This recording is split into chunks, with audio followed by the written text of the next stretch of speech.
Hello, and welcome to Attunity RepliWeb Support Masters. I'm Andy Lepton, Director of Product Marketing for Attunity's RepliWeb division, and the purpose of these videos is to help you get the most out of your products by providing feature overviews, job settings, performance tweaks, and more. In this session, Reza Khan will guide you through using the XML Configuration Transformation function of RepliWeb, which allows you to perform transformations on file such as your web configs when deploying content from development to production. Today we will take a look at one of the exciting new features that has recently been introduced in Attunity RepliWeb version 5.2, XML Configuration Transformation. To demonstrate this functionality, I will replicate a new website which uses an SQL data source. If I examine this site in the IIS console in my development environment and edit the data connection string, we can see that it is currently defined to connect to the dev.db SQL database server. I would like to replicate this development site to create a new QA site locally on this server. However, I need to update the data connection string of the QA site to refer to the QA database server. Switching to the RepliWeb console, I have previously defined a replication job to copy my newly developed website, and on the job creation screen, I've selected to replicate the site files and its IIS configuration. My source directory for the dev site contains all of the content for the website, and the target directory will be a new subfolder in the www root folder called QA site. The job has been scheduled to run on demand, allowing me to perform the replication as needed. And finally, I need to specify a few additional job properties. First, the Preview Snapshot Results option allows me to preview the job actions before any changes are made to the target.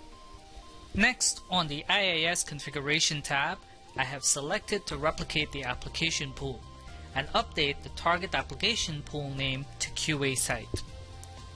Similarly, I have also selected the dev website definitions for replication, and I want to update the site name, physical path, and application pool to QA site.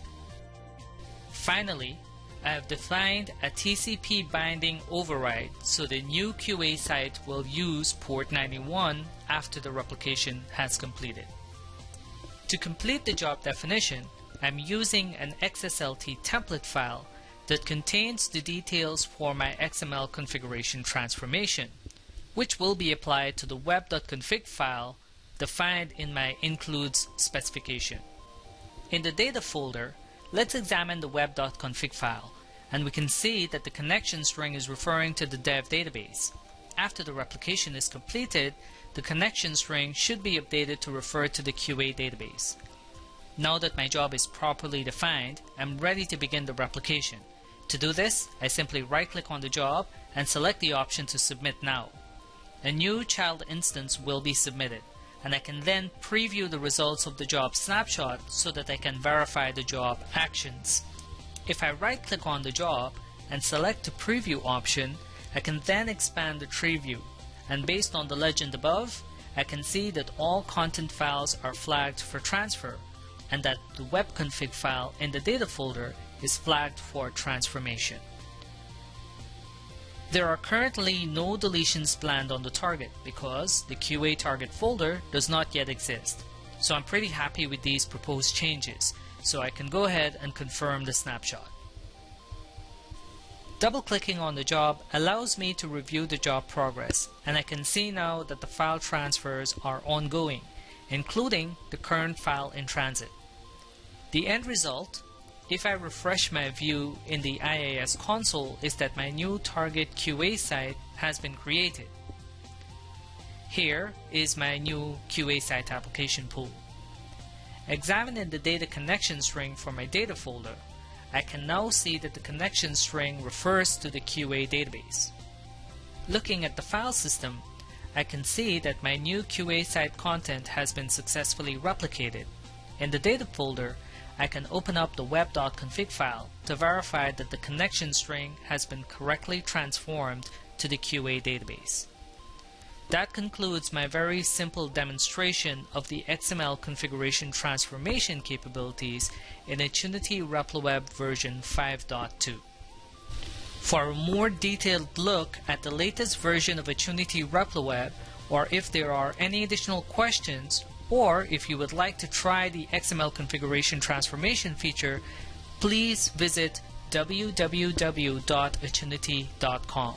Thank you.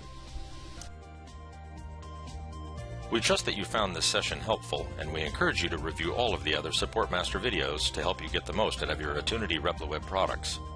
For future reference, please bookmark attunity.com/supportmasters and check back often for more episodes.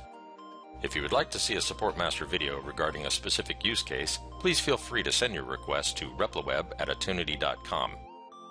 If you have additional questions or need assistance with any of your data transfer challenges, please contact us or visit us on the web at attunity.com.